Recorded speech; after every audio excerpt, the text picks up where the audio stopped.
Hello, welcome to Komal home kitchens. कधी कधी जेवण बनवायची इच्छा नसते, परंतु एक परफेक्ट कम्फर्ट फूडसुद्धा खायची इच्छा आहे. तर ही वन पोट रस्सम राईस रेसिपी आज तुमच्यासाठी. चला तर आपण ह्याला लागणारे इंग्रेडियंट्स बघूयात. एका बाउलमध्ये मी 2 वाटी इतकं तांदूळ आणि 1 वाटी इतकं तुरीची डाळ घेत आहे. आता ह्याला व्यवस्थितपणे मिक्स करून ह्याच्यामध्ये 2 ते 3 पाणी ॲड करून त्याला मी स्वच्छ धुवून घेते आणि 1 ते 2 मिनटासाठी साईडला ठेवते. आता फोडणीसाठी कुकरमध्ये घेऊया आपण 2 टेबलस्पून इतकं तेल आणि 1 टेबलस्पून इतकं घी.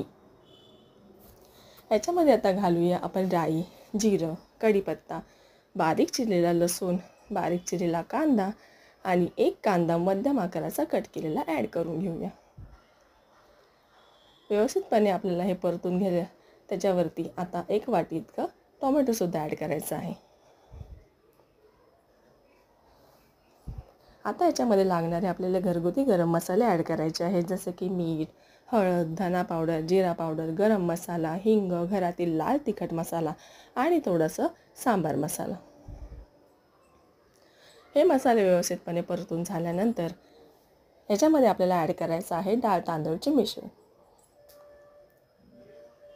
हे मिश्रण व्यवस्थितपणे मिक्स झाल्यानंतर ह्याच्यामध्ये साईडला मी थोडा चिंचेचा कोळ भिजत ठेवलेला ते ह्याच्यामध्ये ॲड करून घेते आणि बारीक चिरलेली कोथिंबीरसुद्धा घालून घ्यायची.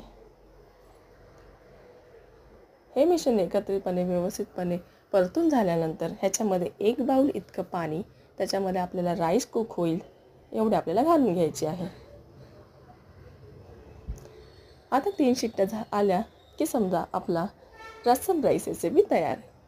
गरमागरम ही वन पोट रस्सम राईस रेसिपी तुम्हाला कशी वाटली मला नक्की कळवा. तुम्हीसुद्धा ट्राय करा आणि माझ्या चॅनलला सबस्क्राईब करा. थँक्यू.